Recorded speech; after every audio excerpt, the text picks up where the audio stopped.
Welcome back to the Crash Course podcast. My name is CraigCrash Collins, joined as always by Brandon Scott, otherwise known as B. Scott. Last week we talked about the Indiana schools, specifically when it came to college football. Now we're going to talk about the college football landscape as a whole. We're going to get into the Big Ten, Pac-12, ACC, SEC, Big 12, at least for as long as the Big 12 is going to be around.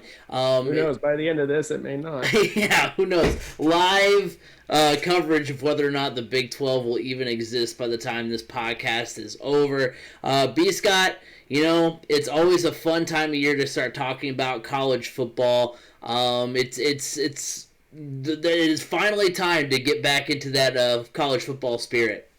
Yes, and I'm so excited because this year I actually get to, as of a couple days ago, I get to actually tweet about FCS football.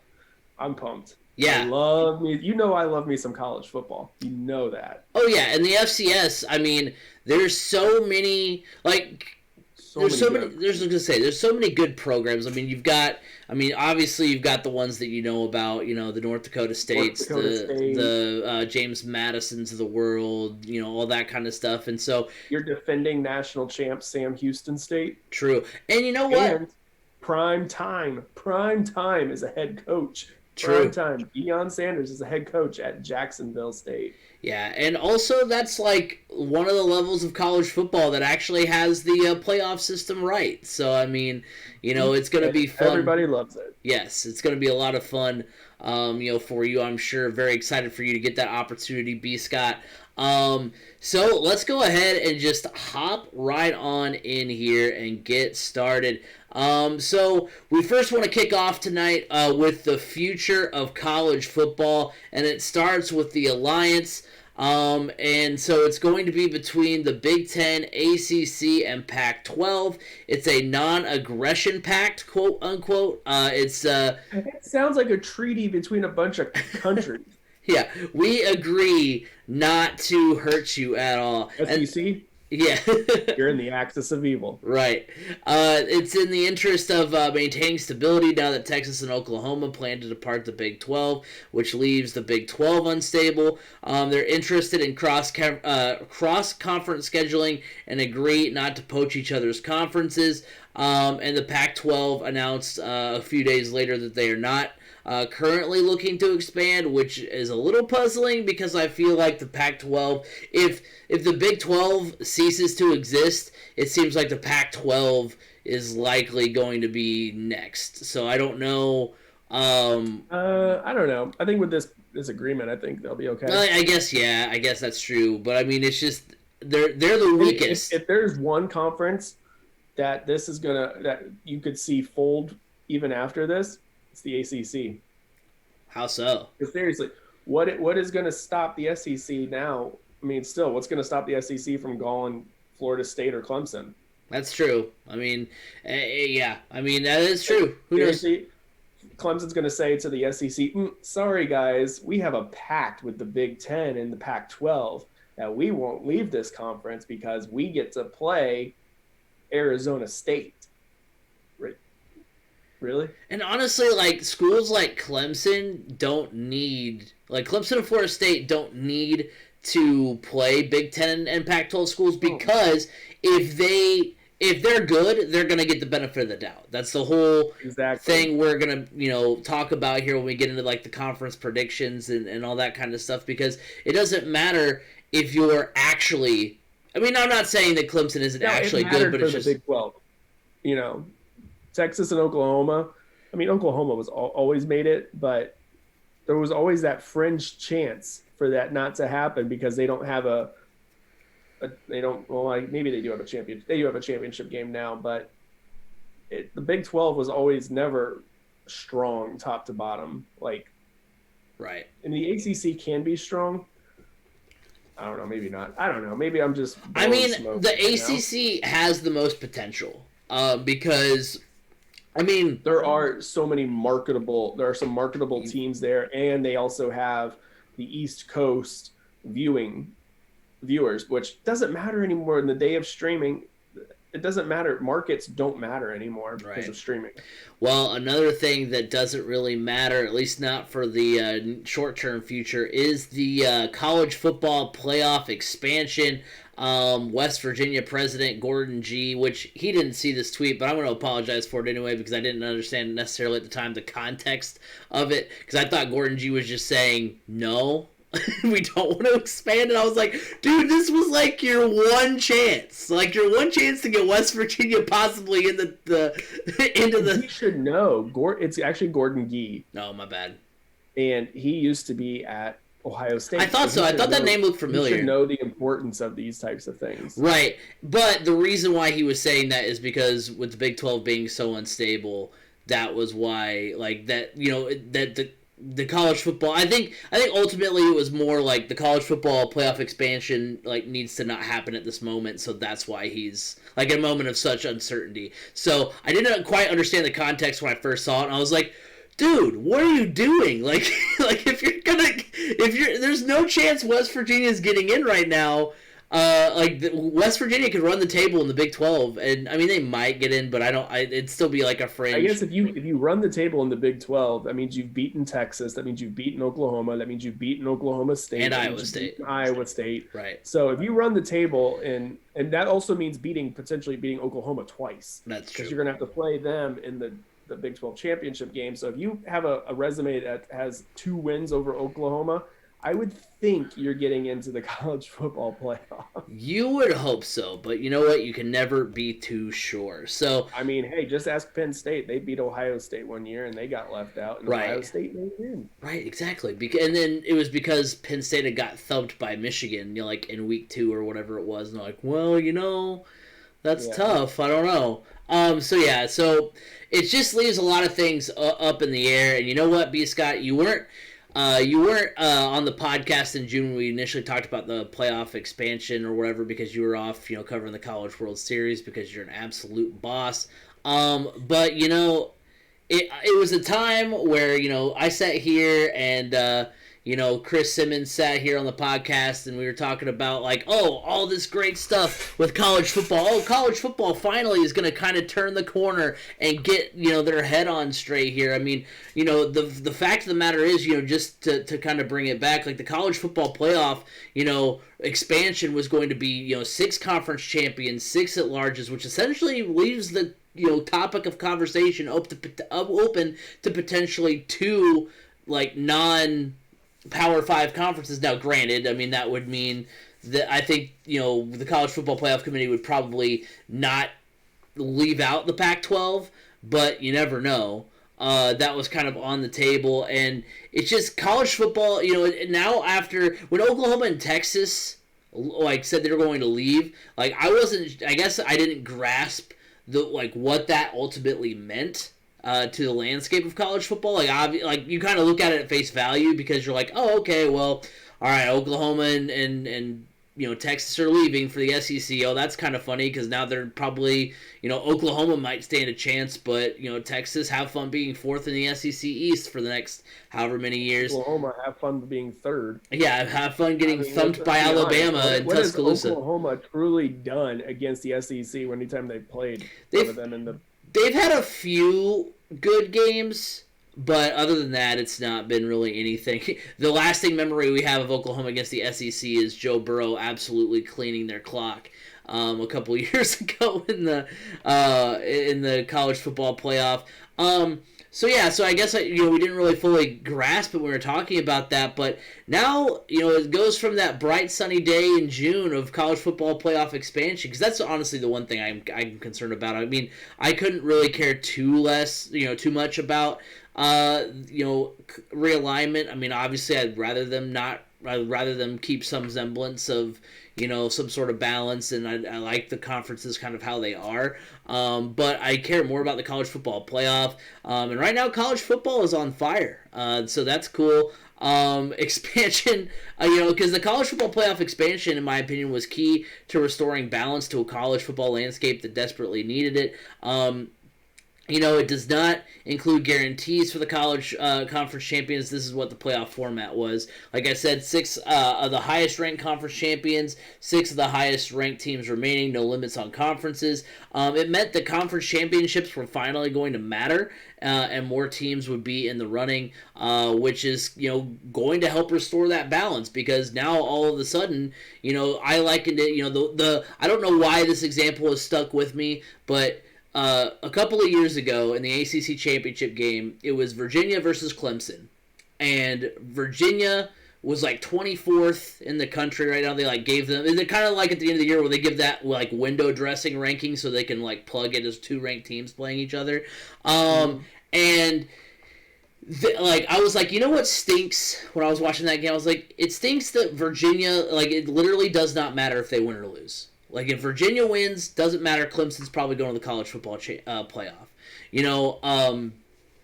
If Virginia, it doesn't. That game essentially doesn't matter. We're talking about a Power 5 conference championship game that doesn't matter. We're talking about the Big Ten, like you brought up. Penn State played Wisconsin, and then Ohio State, who didn't play for that conference championship, made it into the college football playoff. Finally, the expansion meant the college that conference champions meant something finally, and because which boggles my mind, because it's such a no-brainer for hey, let's make sure our playoff is as exciting as possible. Hey, let's make sure our conference championships are as exciting as possible. And for some reason, that's gone by the wayside. It was going, because of the expansion, it was going to distribute talent across other schools. And now I feel like we're closer to Power 4 conferences, getting rid of one, basically, going down to 4, and just doing it that way. What's wild for me to think of is the fact that we could be talking about still having we could have 4 spots, 4 conferences, and still have a college football playoff committee that's like, hey, you won one of the 4 conferences that gets into the 4 spots, which seems about as cookie cutter as you can get. We still are going to throw Notre Dame in because we don't like one of the conferences that won. So it's just going in the wrong direction, in my opinion. And what stinks is I don't mind all the realignment stuff. If they went down to 4, I don't think it's the worst thing in the world. I mean, there's a world where West Virginia in the ACC is fun to watch. We talked about Iowa State and Oklahoma State in the Big Ten. I think it'd be fun to watch Texas. I think TCU in the Pac-12 would. I think TCU would have a shot to go in there first year and possibly win the Pac-12, which is wild to think about. So there's some realignment stuff that actually is exciting. It just stinks that we thought we were going somewhere forward. We thought we were going to get our college football video game and 12 teams in the playoffs, and we were all excited. And then 2 months later, it's all a dumpster fire again. Yeah, I still think we're going to get some expansion eventually. I think at this point, we just need everything to kind of settle down first. We got to get through the 2025 merger of Texas and Oklahoma into the SEC. Obviously, this alliance between the Pac-12, Big Ten, and ACC is not going to take effect immediately, because every school is still going to hold up their contractual obligations with the teams that are currently on their schedules. To make this even work, the Big Ten is going back to an 8-game conference schedule. So that means they'll have 4 non-con games now, which is good. You still already have some schools that are already kind of technically doing this alliance scheduling anyways. I mean, look, we may be going to the Purdue-Oregon State game for 3C Media this weekend. There's Big Ten Pac-12. Next weekend, you have Ohio State and Oregon, Big Ten Pac-12. You have Purdue and Notre Dame, Big Ten ACC, because technically Notre Dame's going to be a part of this alliance on the ACC side of things. So that's going to be a big factor there as well. So you already got schools that are working on, that already kind of live off of this type of alliance scheduling anyways. I mean, Purdue's got a game in a couple of years at Virginia Tech to make up for the game that Virginia Tech came to Purdue for. And they travel to Boston College and Syracuse. So there's, the alliance has already kind of been running anyway. So it just kind of became more. But I think once all these things kind of shake out, I think the full talk of conference realignment, or playoff expansion is going to be more on the table, especially if you are potentially losing out on a team like Oklahoma being in the top 4, because there's no way Oklahoma is going to be a top 4 team, but the playoff is going to be it's going to lose something in the eyes of, the people that control the playoff without having a team like Oklahoma be there. And if you start having like Notre Dame's and Oklahoma's and Texas's finish in that 7 to 10 range, or that 5 to 8 range, I think you could see it getting expanded to about 8 teams at first. I don't know if the 12 will be immediately, because that's a lot. There's a lot of moving parts with that, but I could see it expanding to 6 or 8 to begin with before it gets any bigger. Yeah, I mean, it'll probably, I would imagine like 12 and things. I didn't think about this until now, so now I'm even more depressed now, B. Scott, so thank you for that, about the fact that, like, oh, well, because I can't imagine if there's only 4 conferences. Now, granted, by that point, they may have found a way to, like, revital. Like, I don't know how we get back to. I don't think you're ever going to get to just Power 4. To be honest, I could see the AAC either being poached by the Big 12 or the AAC becoming a larger power, especially with the likes of Cincinnati being so good, UCF consistently being good, Houston right up there. Well, I mean, you would have teams. The Big 12 comes in and poaches from the AAC to remain a power, or the AAC becomes a power. Well, I would hope so, because I think 12, I was against it at first as far as like just from a makeup standpoint of it, because if you're going to take off however many weeks before the college football playoff, then you don't want to have a team have another week off and then have to shake off the rust after the two teams, or the team that they face, was able to shake off the rust the week before. So I wasn't in favor of that. But I think 12 is a good number, and that's why I was saying maybe it wouldn't happen, because if there's 4 power conferences, then they're more inclined to like stick with 8 and just say, okay, 4 conference champions, and we're going to have 4 conference champions and 4 non-conference champions. That's what we're going to do. Which, I mean, I guess 8 would be better than nothing, but I just think 12, especially the way they format it, was just so perfect. And then you mentioned too, and this is the part that like stinks about it, is like that Oklahoma-Texas move doesn't happen until 2025. This expansion, and because of the way that college football is right now, it needs to happen. I mean, obviously it wasn't going to happen now, but it needs to happen now, and it was going to happen as early as 2 years from now. So I don't know if maybe that was why Texas and Oklahoma did what they did. Obviously they did it for money too, but like I don't know if maybe that played a part in it at all either. Because like that's the thing, is that like you're gonna see like. We're going to kind of refer to it as we go throughout the broadcast here tonight, as far as, a lot of the predictions we're going to make are predictions everyone's going to make, because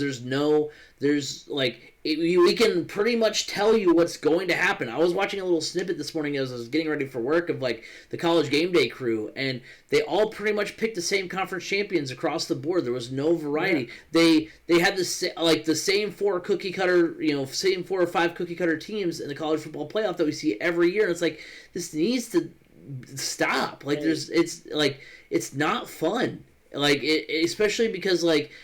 This is how is this worse than the computers when the BCS was in charge? Because at least when the BCS was in charge, like you got a variety of teams. Like you got Oregon State in the Fiesta Bowl, you got Auburn in the Sugar Bowl, you got West Virginia and Boise State. Like you had there was a BCS game with TCU and Boise State. How does that happen? That wouldn't happen in today's college football climate. So like, nope. It somehow, shocker, got a point to where it was, I mean, I don't want to throw out the corrupt word, but, like, that's just what it kind of feels like, that... I wouldn't necessarily... I'm not trying to, like, bring all the negative connotations that word has. It just seems like they I guess here's what I mean. I guess not corrupt is the wrong word, because I think their judgment has gotten clouded in, like, there's only five. There's one conference and five college football teams that matter, and the rest are garbage. So you could be the seventh best team in the country, but you're garbage because you're not one of the five teams we decided were good. Yeah, well, I don't think it's even that. What I think it all stems down to is that because there's only four teams, and it is consistently the four same teams. When it comes to recruiting, the big recruits, the best recruits out there, all go to the same schools. Right. Because it's like, I want to be seen. I want to play in the I want to play for a national championship. Well, these are the four or five schools, maybe six, that will get me there.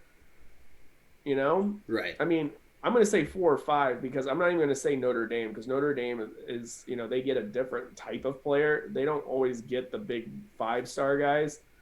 But Ohio State, Alabama, Clemson, I'll say 6. Clemson, Oklahoma. I'll say 5 because Georgia's kind of fallen off a little bit. Yeah. Georgia is going to be one of those that this year, I believe Georgia is one of the most overrated teams in the country. Really? A lot of people are picking Georgia to make the playoff. I'm like, are we serious? I mean, what have they done recently? I don't think they're that good. I mean, it's been a revolving door at quarterback for them. I mean, they're on, and what's funny is one of their quarterback is like one of the top 4 favorites to win the Heisman. It's like, what? It's just because he has the Georgia uniform on, and it's like, we slow down here because these guys, I don't think they belong in that conversation. We'll get into more Heisman later, but I think there's an opportunity for some early on matchups to really kind of shake things up potentially for this college football season, which I don't think people are taking into account because they're just so they've sucked on the Kool-Aid so long of these premier programs like Alabama's. Like, what happens if this weekend Alabama goes out and loses to Miami? I mean, that Miami team's a good team. That's going to be a good team with a good quarterback in Derek King. Let's be honest. What happens then? And then all of a sudden, boom, Alabama loses their wiggle room that they typically have. Because Alabama, they're one of those teams that they lose one game, it's no big deal. They're still going to get in based off the SEC schedule. Looking at their schedule, which we will get into a little bit more here in a little bit, it's not easy. It's not a walk in the park. And yeah, they're still probably going to play the Citadel at the end of the season or something right before they play Auburn, which they always do, which I think is ridiculous. While everybody else is in the heart of their conference schedules, the SEC takes a weekend off, which again helps them because they can sit all their good players and they're all healthy. I mean, I don't know. That's a different topic. But, it's just one of those deals where I think people are just kind of bored with picking, and it's easy. And if you pick the main 4 or 5 all the time, it's what pushes ratings as well. I don't think these experts are truly picking on expertise. They're picking based off of, okay, these are the teams that give us the biggest ratings when we talk about them. We're going to talk about them. We know this when we're talking about Scott Dixon on our podcast. Guess what? Our podcasts get a ton more viewership because for some reason the Kiwis just love listening to us talk about Scott Dixon. If Scott Dixon were to play college football, would he win the Heisman? That's the conversation. Probably. Dude just wins. That's just the way that this business works. And you're going to get laughed off the stage, or it's going to hurt. I mean, it may help ratings a little bit if one person were to pick an outlier, like if somebody were to pick Texas A&M to make the playoff, which isn't that big of an outlier. Let's be honest. Texas A&M could conceivably make the playoff. I mean, I wouldn't be surprised if they made a run at it. So, but if somebody were to pick Texas A&M and leave Alabama on the outside looking in, I mean, that would be a headline story, but people would be like, yeah, come on, yeah, right. They'd be all calling into the Paul Feinbaum show asking for that expert's head on a platter. It's stupid. like trying to get these expert picks before anybody's even stepped on the field. Watch. I'm not going to guarantee it, but watch. I'll sit back and laugh and be like, told you so, when Miami comes out and beats Alabama this weekend. Yeah. I'm not afraid to make these picks because I don't have a producer in my ear telling me that, this is what we need to talk about. I got no sponsorships. You don't see, you see a corporate logo on me, but it doesn't mean I'm controlled by them, B. Scott's wearing an Under Armour shirt. It's not an ad, by the way, just let everybody know. Yeah, now, as we're saying this, I'm getting a message from the president of Under Armour. Toe the line, Brandon. Toe the line.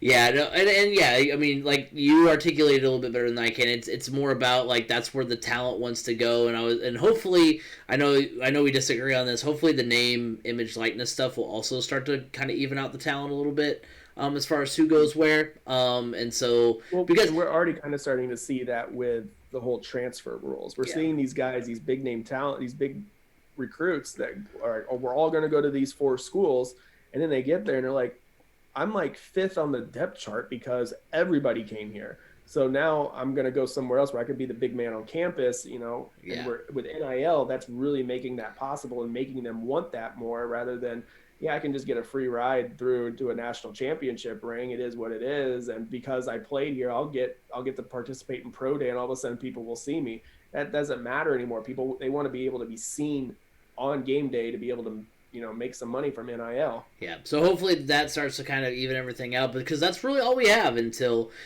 some of this stuff starts to clear up. So hopefully it does soon. But speaking of sponsorships, let's go ahead and thank our friends of the show. First, we want to thank Anchor for allowing us to put our podcast on every week. Anchor is a free service that allows us and whoever wants to make a podcast to put their podcast out there, and then it distributes it to all different podcast networks like Spotify, Apple Podcasts, Google Podcasts, that kind of thing. So Anchor's really easy to use website. That's how we're able to do our show every week. That's how Eat Lunch and Board Game is able to do their podcast as well. Adam Collins does a great job with that podcast where he talks about board games. So if you're interested in that, go over and check out Eat Lunch and Board Game. And also if you're watching on YouTube or you're watching on Twitch, you can see we've got some new stuff at the bottom of the screen now. You can follow us. You can follow me at Crash Course FM, but you can also follow the show at 3C Media Sports on Twitter. You can like us on Facebook, Crash Course Podcast. Go to our TikTok page, 3C Media on TikTok. Have some content up there as well. Have a funny Alliance video that I made. You guys want to go check that out, like it, share it, all that good stuff.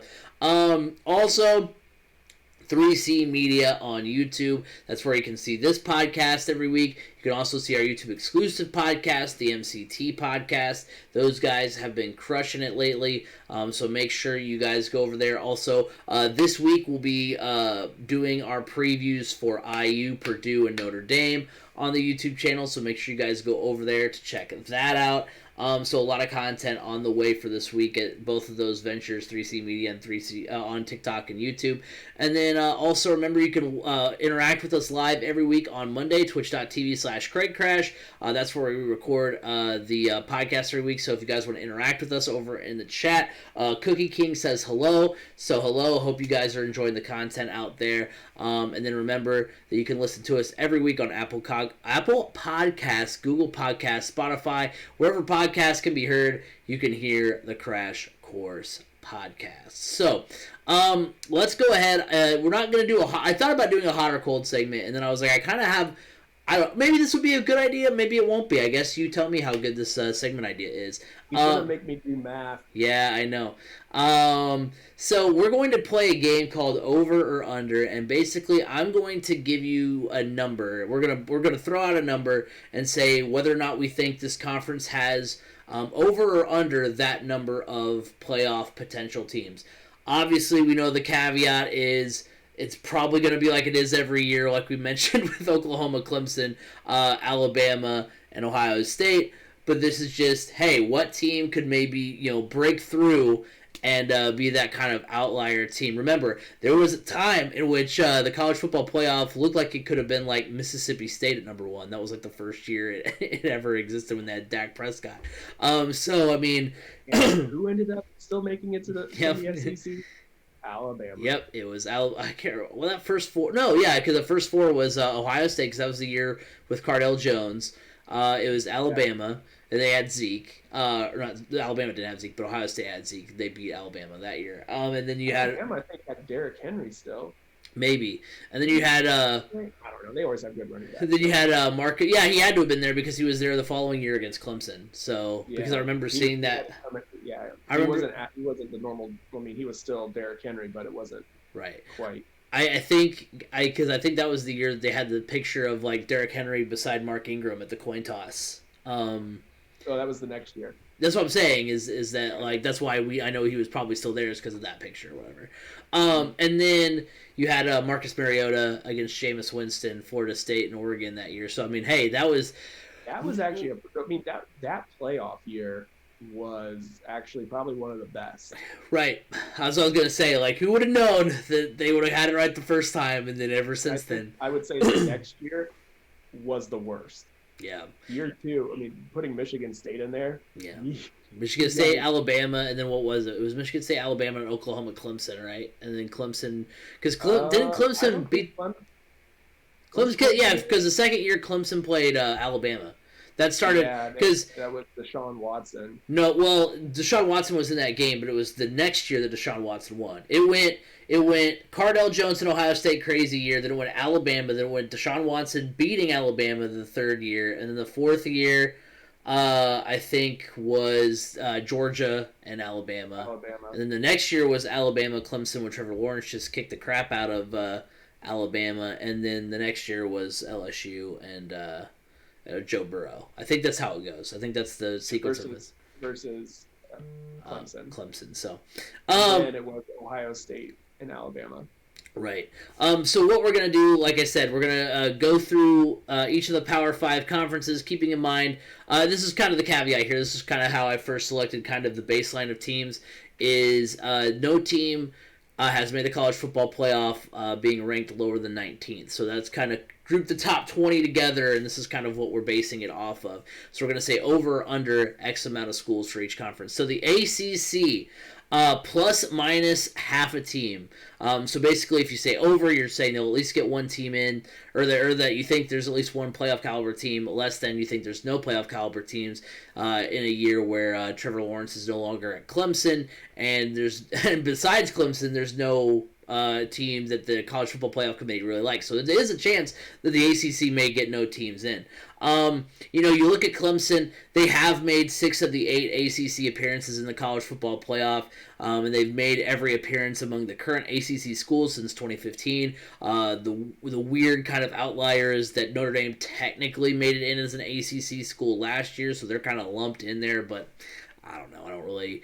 I don't even count that. Right? Yeah, I was like, I kind of take that with a grain of salt. Clemson's only game against a ranked opponent this season comes week 1 against number 5 Georgia. A win gives them solid footing, more than they already have in the playoff conversation. A loss week 1, it's like it doesn't even matter if they go the rest of the year undefeated and win the ACC. So I think they're pretty solid to get in, so I will say over. There's some other teams I think that we could keep an eye on. North Carolina, honestly, Miami.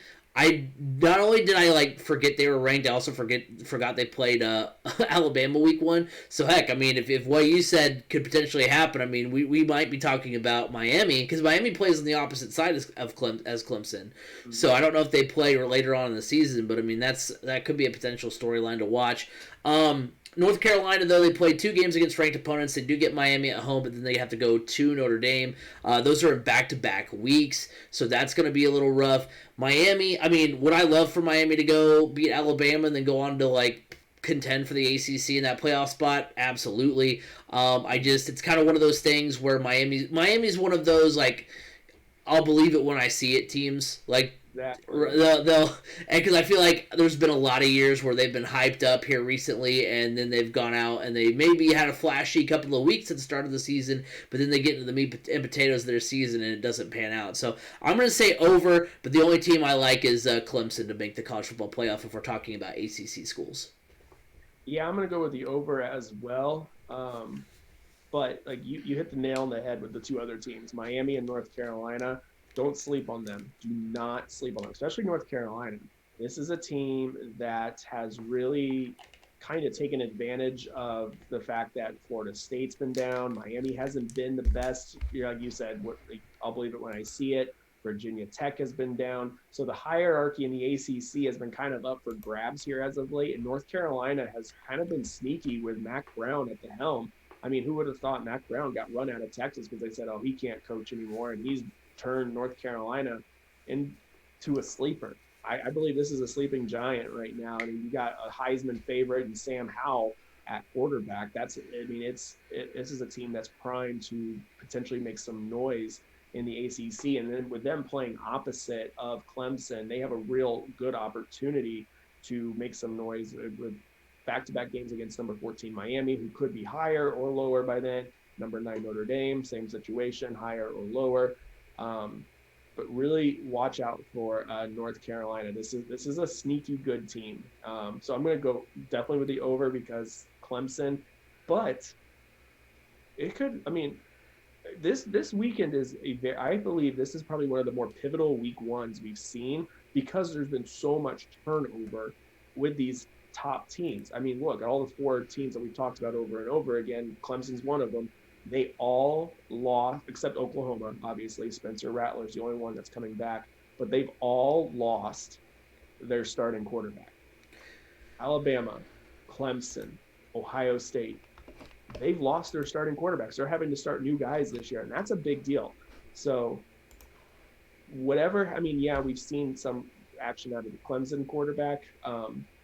But this game is going to be a big deal because, one, either this weekend we could potentially see the SEC possibly pushed out of the playoff picture, like knocked from the undefeated ranks early, or we could potentially see the ACC knocked out of the picture altogether, opening the door for multiple SEC teams to get in. So this is a very pivotal weekend, I believe. Who would have thought week 1 being so pivotal for the college football playoff? But this is a big weekend. So, but I'm going to go with the over at this point in time because it's, that Clemson defense, Brent Venables is always going to have one of the better defenses in the entire country. So that as long as they have that tough a defense, they're going to be right in the thick of things.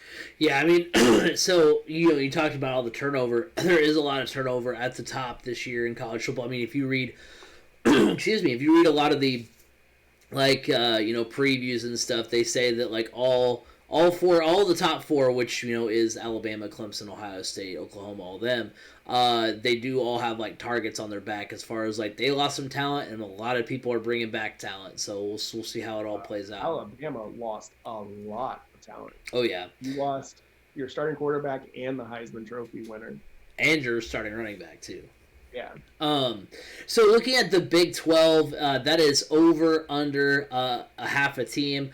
I'm going to go with the over. Oklahoma is the only Big 12 team to ever make the college football playoff. 2016 is the last Big 12 team to run the table. That was Oklahoma as well. The Sooners have a manageable schedule. They have the Red River rivalry at the Cotton Bowl. They also have number 7 Iowa State at home. Is the Red River rivalry? Is that at the Texas State Fair? Right, but is it still there, or did they move that to the? Okay, I didn't know. I thought for some reason I got it in my head that.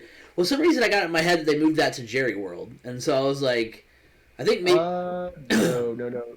They still play it at the actual Cotton Bowl. Yeah. Okay, that's what I was curious because I know the Cotton Bowl is no longer at the Cotton Bowl, so that's why I was. Right. That's why. At Jerry World. Right. And then, you have an Iowa State team at home. They're number 7. Iowa State has never won an outright conference title in the Big 12. No seasons with double-digit wins, and only 3 seasons finishing ranked. So I want a team like Iowa State to break through. I like what Brock Purdy has been able to do at quarterback for Iowa State. I think it'd be fun to see an Iowa State, an Oklahoma State. Even though we're mad at Texas, like I wouldn't mind seeing Texas break through just because it'd be something different. I would love to see one of those teams, but again, Iowa State. We haven't seen it from literally. We haven't seen. I'm not mad at Texas. Well, but Texas they were kind of dealt what they had to do. Right. And then Oklahoma decided to jump ship. Texas was like, don't leave us behind. Right. So like the thing is with me, I'm gonna say over, because of Oklahoma, but I don't think any other team besides Oklahoma will represent the Big 12. Just because again, it's one of those things, and like I said, we were gonna bring this up as we go along, like. There's no blueprint for any other team than these teams that we've been talking about, Oklahoma and Ohio State and all of them. Because, I mean, as much as I want to say Iowa State, Iowa State's another team like Miami. Show it to me. You had a great season last year. Show me that it's the new norm, and not just a crazy Iowa State season. Show me that that's possible. Oklahoma State finish a season for doing well because they start well and then they finish poorly. Then you have the Texases of the world who can't seem to get it right. So I mean, it's going to be Oklahoma or no one, and I think Oklahoma is going to be a college football playoff team. So I'm going over. Yeah, I'm going with the over as well, just because of Oklahoma. It's prove me. I'm going to go with them until proven otherwise. However, I am a little bit more high on Iowa State than you are. I mean, this is a team that's got two guys that are in the Heisman talks with running back Breece Hall and then quarterback Brock Purdy. That the blueprint really to beat Oklahoma is to keep their high-octane offense off the field. And Iowa State has the ability to do that with Breece Hall at running back. And Brock Purdy is he a great quarterback? No. Is he a good quarterback? Yeah, he's a good quarterback. He's a good game manager. He doesn't make mistakes. He's solid. He's what any team would kill to have as their quarterback. But I think with the fact that they have such a solid run game and they can mix the pass in pretty well to move the ball when necessary, I think that's a big blueprint to beat Oklahoma. And if there is a team in the Big 12 or a coach in the Big 12 that's done it before and knows how to do it again, it is Matt Campbell at Iowa State. I have the most faith in them. I don't have faith in Texas, really. Obviously, you're trying to break in a new quarterback. I mean, you had a 4-year starter in Sam Ehlinger, and now you're going to try to break in somebody else. I'm not too confident in them. But Iowa State, I feel like, has a legitimate shot. Oklahoma State, I'm not overly confident in them because they just don't play defense. They're going to get in a shootout with Oklahoma, and 9 times out of 10, Oklahoma and Lincoln Riley is smart enough to know how to handle that. So I would go Oklahoma over Oklahoma State any day. But Iowa State really has this, I don't know, they have like a Big Ten mentality, which is why a lot of Big Ten fans say bring Iowa State into the Big Ten if the Big 12 dissolves, because they would just kind of fit the mold of, pretty much in every single sport. But yeah, I'm going with the over because I think even if Oklahoma doesn't make it, Iowa State has the chance to be in that conversation. Moving on to the Big Ten, that's going to be plus minus a team and a half, because surprisingly enough, they have like a ton of teams ranked this year. They have, IU, Penn State, Wisconsin, Iowa, Ohio State, and I think there's one other team that's ranked as well. But anyway, there's a lot of teams that are ranked in the Big Ten. So plus minus 15 or 1.5 teams, not 15. So we talked about IU a little bit last week. Number 17, they're on set for a regression record wise. I don't see them being in the conversation of the college football playoff. Number 19, Penn State plays all their key Big Ten games on the road. They're at number 12 Wisconsin, at number 18 Iowa, at number 4 Ohio State. Talk about they get IU at home. They do. But talk about a brutal schedule. Number 12, Wisconsin plays in the weaker Big Ten West. They do get Penn State, Notre Dame, and Iowa all at home, so that's good. There's a chance that they're is that Wisconsin game at Camp Randall or is it like at Lambeau? I thought it was somewhere else. I thought it was for a neutral site. Notre Dame, Yeah, or is it Soldier Field? it's at Soldier Field and it's the Shamrock Series. Okay. It's So, but technically a Notre Dame home game. gotcha. Um, so yeah, there's a chance that Wisconsin's only loss could be to Notre Dame come time to play the Big Ten championship game. So like they could potentially be in the mix. Number 18 Iowa also plays in the weaker Big Ten West.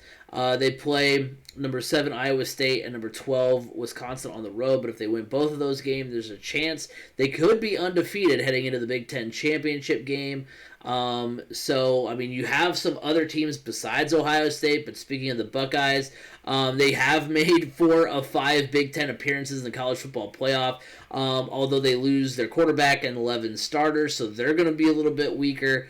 They do play number 11 Oregon and number 19 Penn State at home. I'm going to go over a team and a half. I think, again, kind of like I mean, I know, like I said, there's not really a precedent with it, of there ever being a team other than Ohio State getting there, save for Michigan State that one year. But I think the winner of Wisconsin, Iowa, and Ohio State are your 2 teams that could potentially make it in. Just because they're both Wisconsin and Iowa are on the Big Ten West side, there is a chance that each of those teams could have a signature win that even if they have a loss, beating Ohio State could get them in. They could position themselves well enough. Because if Iowa... if they beat, I mean, obviously, Iowa has to beat Wisconsin and then also Iowa State. Wisconsin has to beat Iowa and also Notre Dame. But both of those things are possible. I don't think Wisconsin's going to beat Notre Dame, but I think like if those 2 things were to happen, and then they happen to beat Ohio State, they would have enough. Even if they lost, even if Wisconsin stumbled at Purdue, like I predicted, like I feel like that's still. There would be enough there for them to say, well, yeah, Wisconsin lost to Purdue, yeah, Iowa lost to IU, but they finished strong, and beat, they won the Big Ten West, and then they beat Ohio State in the Big Ten championship game. I think that's what sets it above. Both of those, I like Wisconsin and Iowa's schedule enough to where I think that I also lifts the Big Ten up above a team and a half. So one of those 2 teams plus Ohio State, I think, are your 2 playoff caliber teams. I'm gonna go under. I don't see a team outside of Ohio State being in the conversation. Like you said, IU set for regression, which I agree with. Penn State, I'm not 100% sold on Penn State. Yeah, I know they had a lot of COVID issues last year, and that affected their on the field. So I need to see more from them to see. I mean, if they're a possibility. I mean, they lost Micah Parsons. That's a big loss. That's a big loss. Wisconsin, they don't. Their bread and butter is the running game. They don't have that big.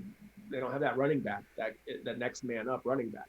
This is a team that's now going into trying to become a passing oriented team with their blue chip quarterback Graham Mertz. And that's a big transition there to a different philosophy as a team. How are those that offensive line? How's that going to hold up against some bigger pass rushers? In the past, you just had to make a small hole for a really good running back, and that could carry the game for you. So it's going to be interesting to see them. And they did struggle last year. Yeah, they had COVID issues as well, but when they played, they did struggle. Yeah, they looked really good early on against Illinois, but I mean, that's Illinois. But the rest of the season, they didn't seem like themselves. Iowa, you got to prove me wrong. Iowa is always, they're going to be good. They're going to show up, show out in those big night games at Kinnick Stadium. But can they take care of business when like Purdue comes to town and you're not as hyped up for a noon kickoff or a 3:30 kickoff? Are you going to get up for that game if you are nighttime against number 17 IU? Those types of things are I look at with Iowa. And really, those are the only ranked teams. There are no other ranked teams in the Big Ten. So it's going to be tough. What's interesting is Ohio State, I mean, we could potentially be looking at under 0.5 for the Big Ten as well. Um, that game for Ohio State against Oregon, that's not going to be a walk in the park by any stretch of the imagination. Yeah, I mean, Ohio State's breaking in a new quarterback. That's a big deal. Luckily for them, all like 90% of their wide receivers returned, and the ones that were young freshmen last year are really good. So that's help, and they still have Master Teague at running back. That's a big help. Um, but ultimately, I think Ohio State's the only team from the Big Ten that has a legitimate shot of making the college football playoff and being consistently in the conversation. I don't see anybody else from the Big Ten unless I mean, Penn State could prove me wrong. They could, or if things click for Wisconsin. Yep. I was gonna say I don't think any team from Ohio State's side of the Big Ten will. Right. So I think it would have to. But at the same time, I think because of how weak the Big Ten West is, that's going to hurt them. If Wisconsin slips up against like a Purdue, like you are predicting, I think that takes Wisconsin out of the picture. I don't think so because if Ohio State out of the picture. Okay. A couple years ago, when Ohio State was ranked second in the country, and they went into Purdue and they got kicked in the teeth. But so that season, what other wins did Ohio State have that were signature besides like Michigan? What was still ranked? Yeah, but like I believe they did. It was 2018 Ohio State, right? Didn't they? Did they go into JT Barrett and? Because that's what I would say is that like I'm curious to know what. Let's see, Ohio State, their schedule. Oh, they beat Penn State. So they lost. Okay, so this is the 2018 Ohio State Buckeyes. They did beat number 15 TCU at AT&T Stadium. Yeah, they did. They 40-28. I mean, it was garbage time touchdown. I remember that. They did beat number 9 Penn State by 1 at Beaver Stadium. Like that game where Saquon Barkley had to try to carry Penn State. They beat like the other ranked teams on their schedule. They had number 24 Michigan State, where they beat them. They had number 4 Michigan. Wow, Michigan was 4th. Yeah. Why was Michigan 4th? That was the year it went into like overtime, and Curtis Samuel scored the game-winning touchdown. It couldn't have been because it was 62 to. No wait, yeah, it was 62 to 39. So it could have been overtime. No! You're right. That was the year that they went into the Big House and just absolutely thumped. Why was Michigan number 4? Anyway, they had a good defense then. I mean, they had like Jabril Peppers. That's true. And then they beat Northwestern in the Big Ten championship game, and then they played Washington in the Rose Bowl. So, I mean, but that loss to Purdue tanked their chances. So that could happen to a Wisconsin. If Wisconsin, I'm curious now because I want to see why they didn't get in. That was the year Alabama and Georgia got in. No, it wasn't. That was the next year. Or that was the previous year, sorry. So let's see. Give me what I want. Anyway.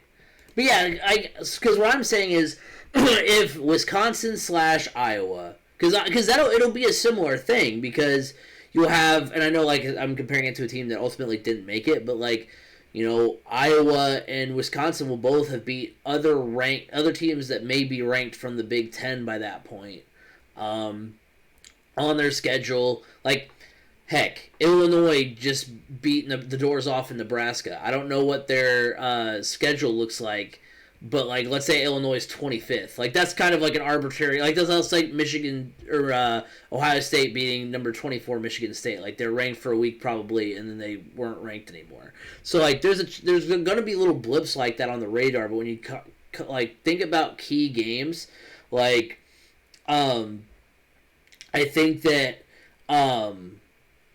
like they're gonna, Wisconsin will have beaten Iowa. They will have beaten Notre Dame, or so even if they, because that's the thing too, we haven't seen is we've either seen Ohio State not make the Big Ten championship, and then like that's the only way a team can get in, or we haven't seen a team beat Ohio State to make it into the Big Ten championship.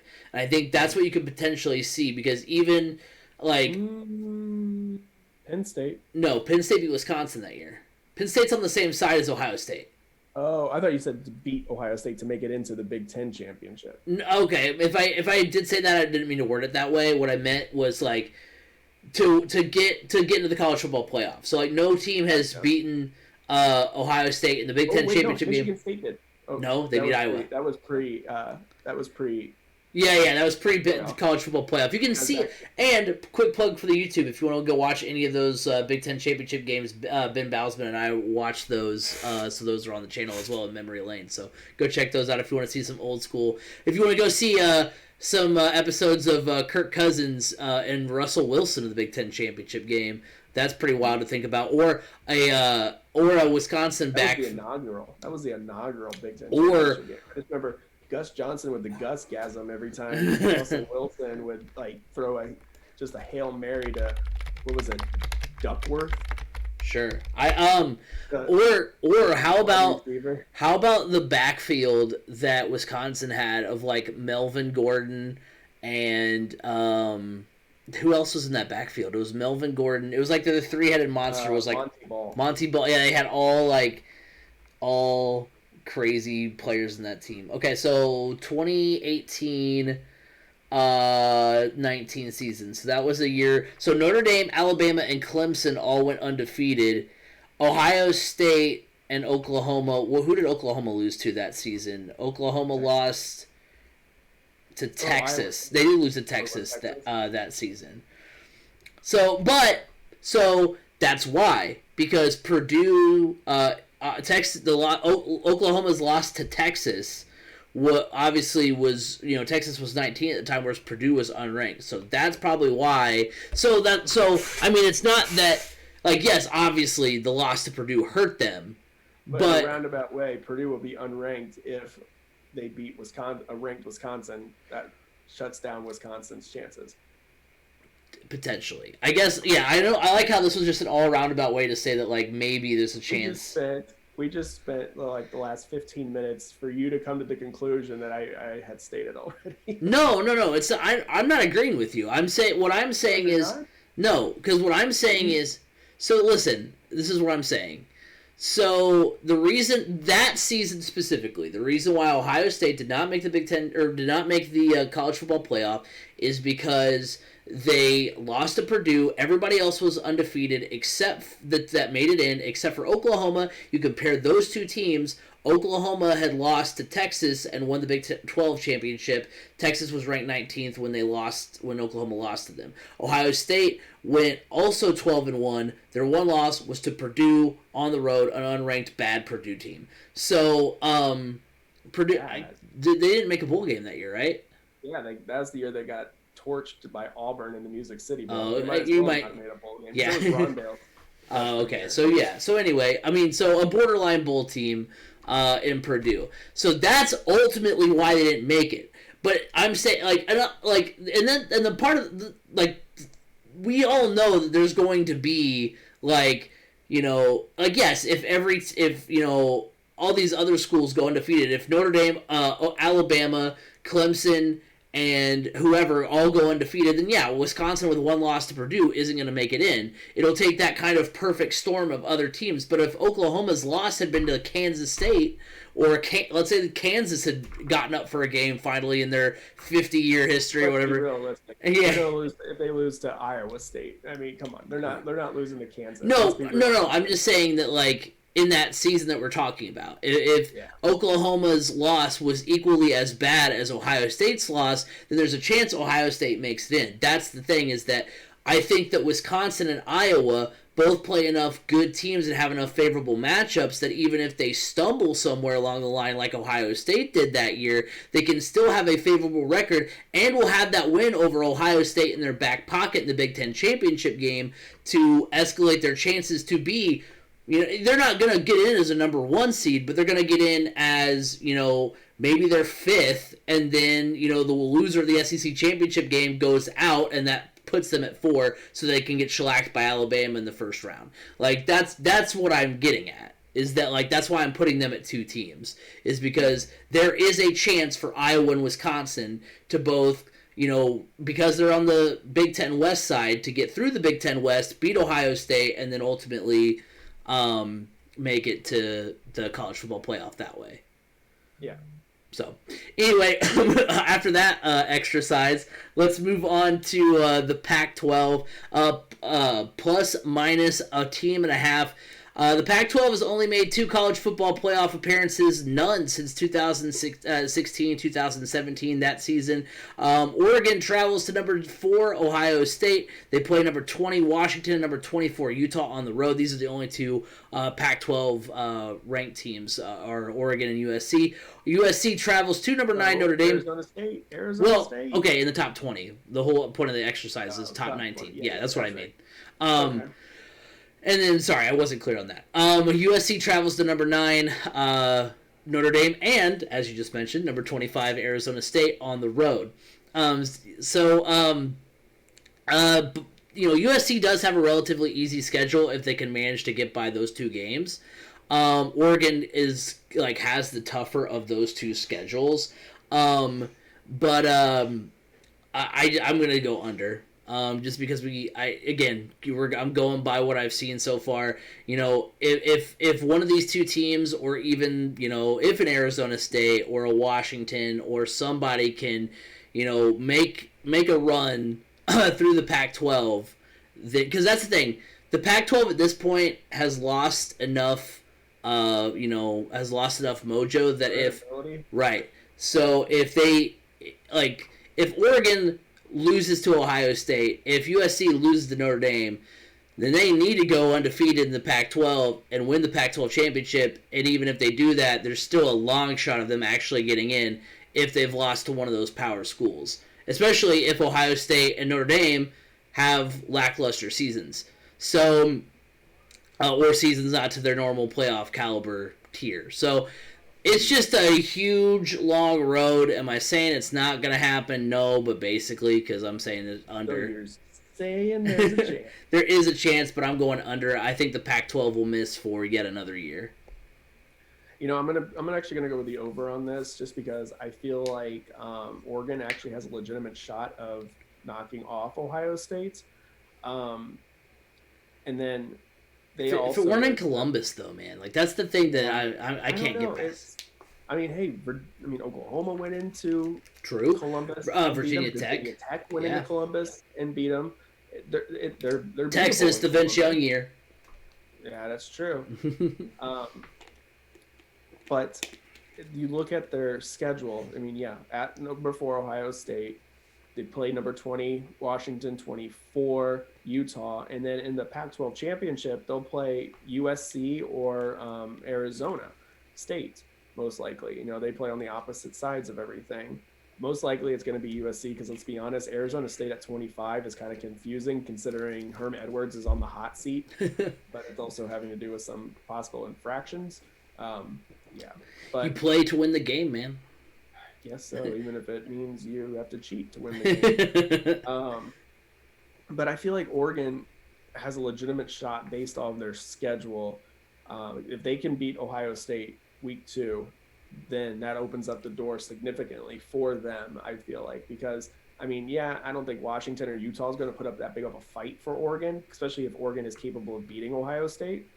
But I think they could be in the conversation depending on that one game. So that's why I'm going to go with the over here. But it all depends on that one game, to be honest. Yeah. Win, you're in the conversation. Lose, the Pac-12's on the outside looking in yet again. Now, moving on to the final Power 5 conference, the SEC, and I just went ahead and said, hey, there's 5 teams ranked in the preseason top 20, so 25% of the top 20 is SEC schools. Quick math for you there. So there's 5 teams ranked in the preseason top 20 for the SEC. The winner of the SEC will go to the college football playoff, because that is the only conference that matters in college football. That is what the college football playoff committee has told us. So theoretically, every team in the SEC is a playoff caliber, because if you win that conference, then you're in. But as much as we always say, So that's why. Sorry, I didn't mention their over under. The over under for because there's 5 teams. The plus minus is 4.5. So are you saying all 5 teams have a chance, or are you saying that less than that? And I will say this: as much as we say about like, oh well, the committee's going to do their best to get multiple SEC teams in there. It's only really happened once, and that was a year that their hand was kind of forced. As And far it was as a horrible national championship. yes, Every time it's been SEC. Oh wait, no, that year was not bad. no, it was that was the two. That was the year. Yeah, Yeah, Tua came in. Yeah, yeah. that wasn't a bad year. I'm thinking the LSU. You're thinking LSU, Alabama. Yeah, that game was awful. But then we just like stopped watching it and just went to the locker room and like, yes, forget this. Yeah. Oh no, you weren't 21 yet. Never mind. No. Oh, when you said oh man, I'm old. You said locker room. I wasn't really sure what you meant, so I just blindly agreed, and then I was like, oh, you meant the bar. I miss the locker room. Anyway, I digress. Mini tacos. Oh man, we're gonna recreate our conversation about the village bars at some point again. Oh dude, that'd be a good like middle of the summer. Like we could draft bars. As far as from the old village, although we both I think are going to be fighting for the same 1-1 in that draft. I don't think so. I think I know what you would probably go. Yeah, that's true. Anyway, the SEC has only had multiple teams in the college football playoff once. That was again the Georgia and Alabama season. Georgia was the SEC champion, and Alabama was the SEC West runner-up. So realistically, maybe 3 teams. Both SEC title teams and the best of the rest have a chance. So really 3 teams probably have an actual legitimate shot from the SEC. As far as, just 3 teams, it doesn't matter who those 3 teams are. Just 3 teams in general are actually playoff caliber. So that kind of does say under and says over at the same time, if that makes sense. So it's over as far as any team could be in those 3, but only 3 teams will actually have a shot. We've talked about number 1 Alabama. We talked about them playing Miami. They also go to Florida. They're at Florida, at Texas A&M, and at Auburn this season. Number 16 LSU is at number 1 Alabama. Number 6 Texas A&M is at number 16 LSU. Also, Florida goes to LSU, and number 5 Georgia kicks off the season against number 3 Clemson. So I mean, there's a chance here that the SEC kind of beats itself up a little bit, and so that could also be an under as well, just because of all of the big matchups where a highly ranked team goes on the road and plays a lesser ranked team, or teams that are close together play each other and kind of thin the herd a little bit. So I think. It's Georgia and Florida on the SEC East side. Those are really the 2 teams that are actually contending for it. So I think the winner of that game is going to have a shot. That's going to be your SEC East champion. And then I think Alabama and Texas A&M are the 2 teams from the West that have a chance. So I think the best shot is going to be Bama, Georgia, and A&M, in my opinion. I think those are going to be the 3 teams that have a shot to get in the college football playoff. So I'm saying under, but that's because we set the over-under ungodly high because it's the SEC. Yeah, I'm going with the under as well. I really believe it. There's only about 3 teams, and it could easily just be 2 or 1, depending on how week 1 shakes out for the SEC. I mean, to be honest, Clemson could knock off Georgia, Miami could knock off Alabama, and that's the worst case scenario for the playoff committee because, oh my gosh, 2 of our most marketable teams now have 0 room for error going into the SEC schedule. Oh boy, hold on tight. But yeah, I agree. Bama, Georgia, and A&M are your top 3 because I don't have the most faith in Florida this year. They lost quite a bit. LSU, well, let's wait to see because COVID hit them. They had a lot of opt-outs. Yeah, I don't have as much faith in them. But Texas A&M, I feel like, is a sneaky, very good team that could play spoiler and make some noise potentially in the SEC and shake things up for the playoff. But like I said, week 1, I don't think there's been so many implications week 1 for a conference quite like the SEC has. I mean, it could potentially catapult the ACC into looking at two teams in the playoff, and it could potentially mean the SEC is left on the outside looking in, which would be just unbelievable if that were to happen. I don't think that's going to happen. I think SEC ultimately gets one team in, but this weekend is a big weekend for the SEC if they want to potentially get more than one team in. I mean, heck, I would be all for it if the SEC was left out of the college football playoff. That would be wild. It's not going to happen, but it'd be wild. All right, let's go ahead and get into our conference predictions here for the Power 5 conferences. First, we'll start off with the ACC.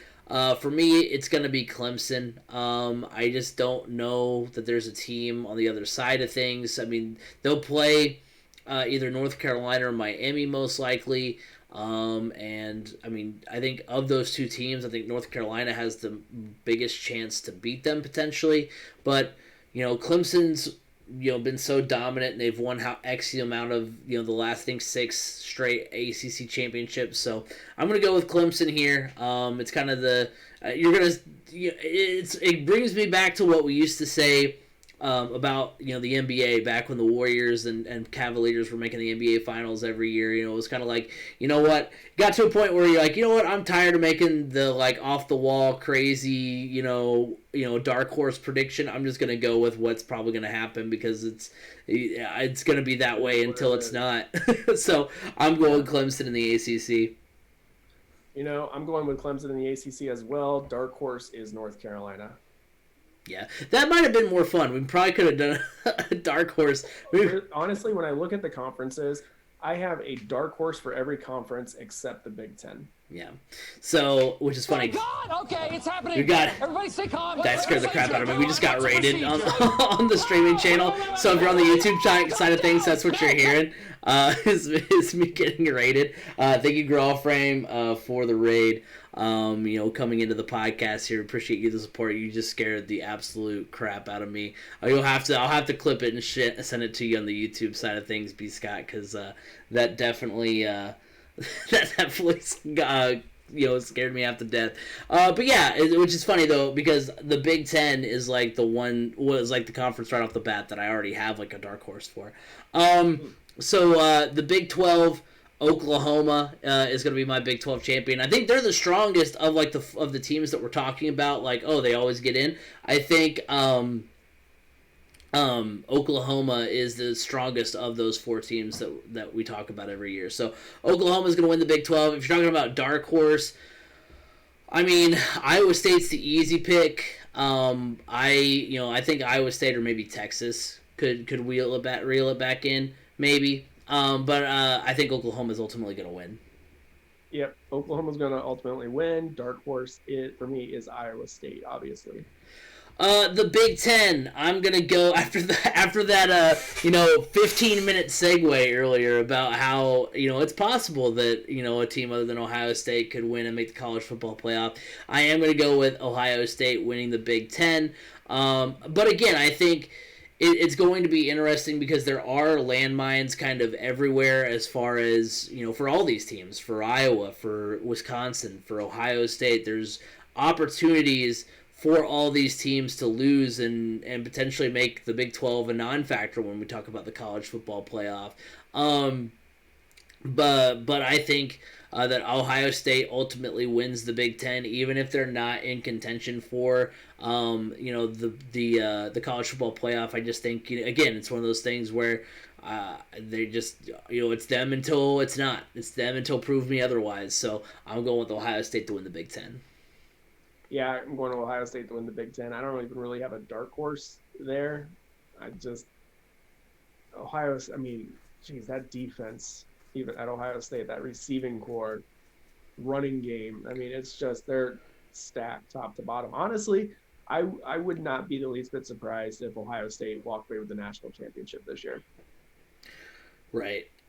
So moving on to the Pac-12, I'm gonna go Oregon. 3 of the last 4 games that Oregon has played against USC in the college football playoff era have been won by Oregon.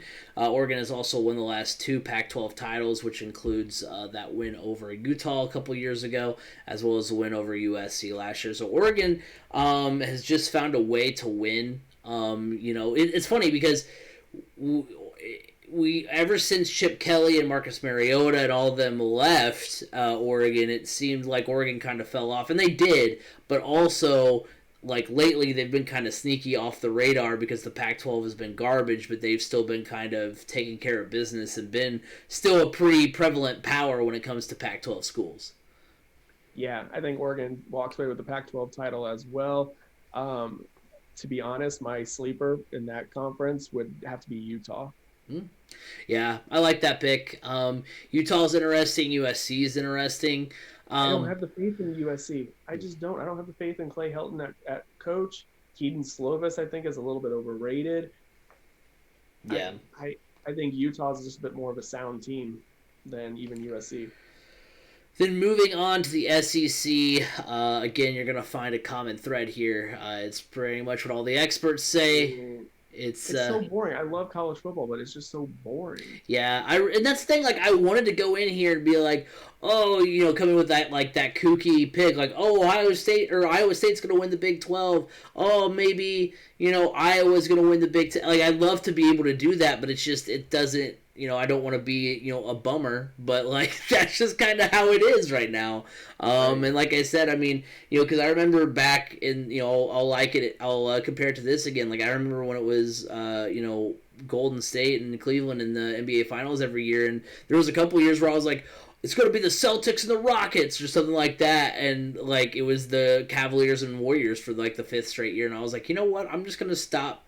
I'm going to stop trying to, pick against it because it's going to happen no matter what until something happens. And thankfully something happened there, and hopefully something will happen with college football to where, and maybe this will be as much of a Debbie Downer as I've been this episode, like maybe this could be the year where, Alabama is still Alabama, but a little bit down. Ohio State's Ohio State, but a little bit down.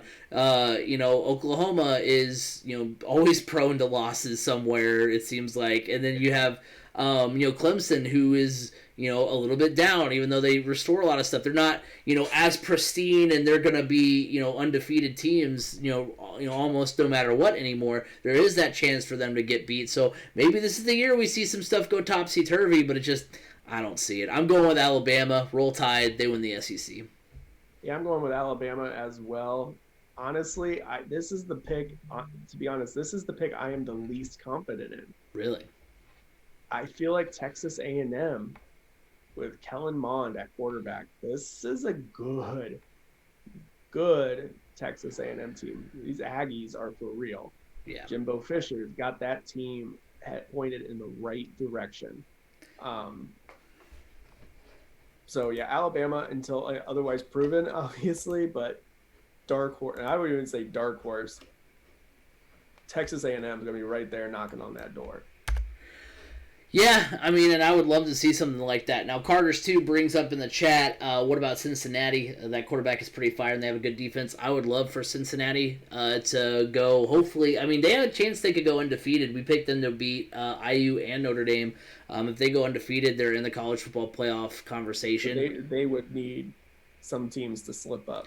They would need some teams to slip up, and then, I hate it that he's right, but also on, I was listening to a podcast on the way to work this morning. Bruce Feldman was on the Ryan Russillo podcast, and he was like, not only does Cincinnati, need to perform well, they also need the teams they beat to perform well, which I'm like, well, great, because I picked Indiana to go 7-5, and even if it's a good 7-5, the 7-5 record is not going to do Cincinnati any favors. I don't know. It's still a Big Ten 7-5 record. That's true.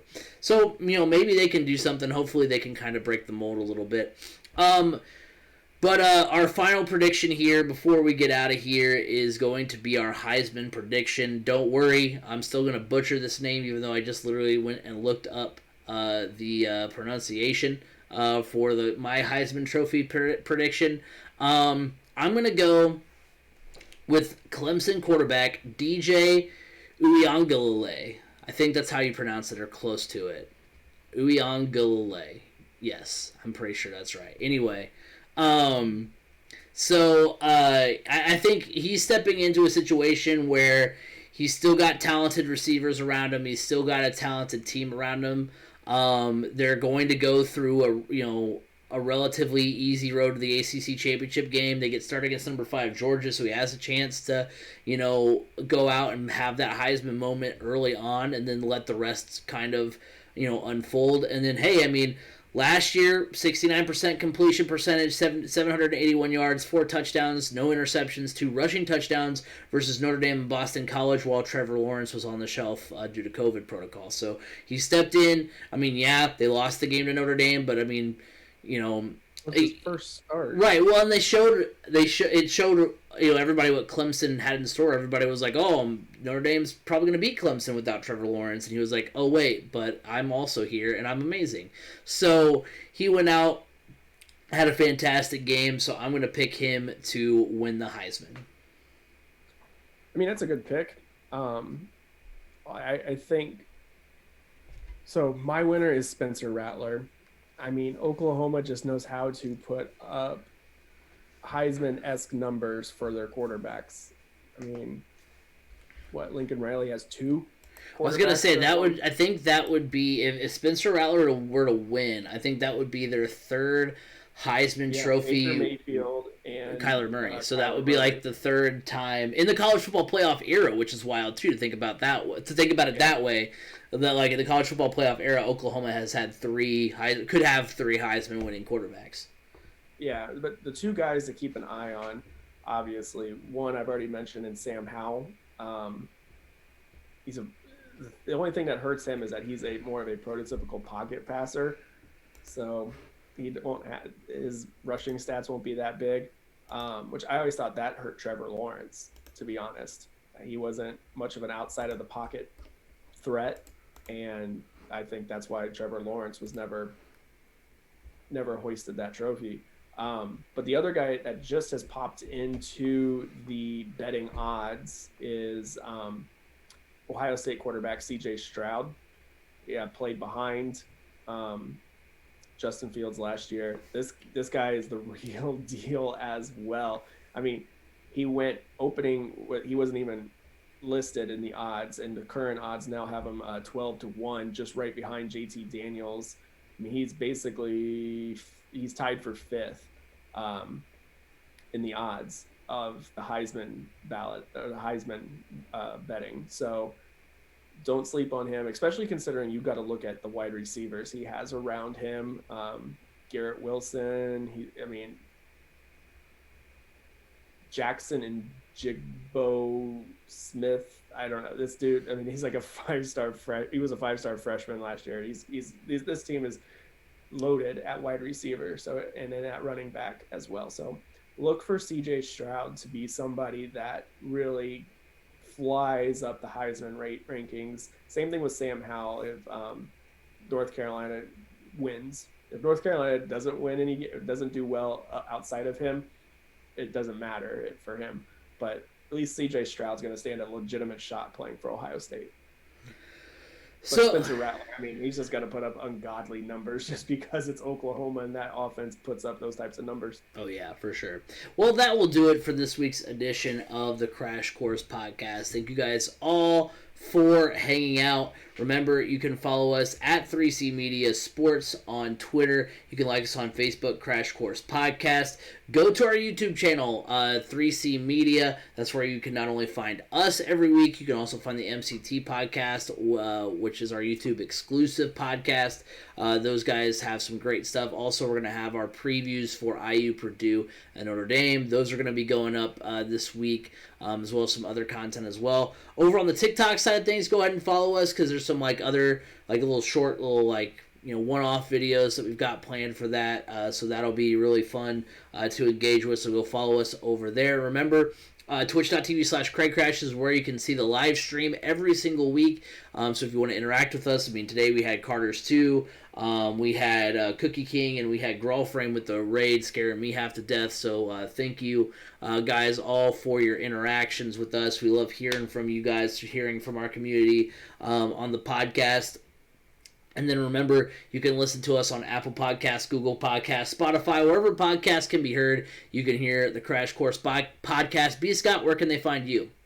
You can find me on Twitter at Brandon_Scott87. And for the first time, I get to partake in this part of the show because now there's a 3C Media Sports page to reference you guys for Twitter. And then after you say yours, I can say you can follow me at Crash Course FM. So that's where you can find me on Twitter as well. So happy to be a part of this part of the podcast.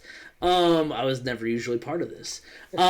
So anyway, our football previews are not done because next week we will be doing our NFL preview.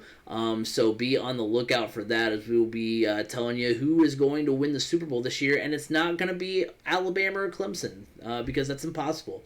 So it's going to be Tampa Bay. Yeah, because it's going to be Tampa Bay. We're going to be telling you how it's going to be Tampa Bay and Kansas City.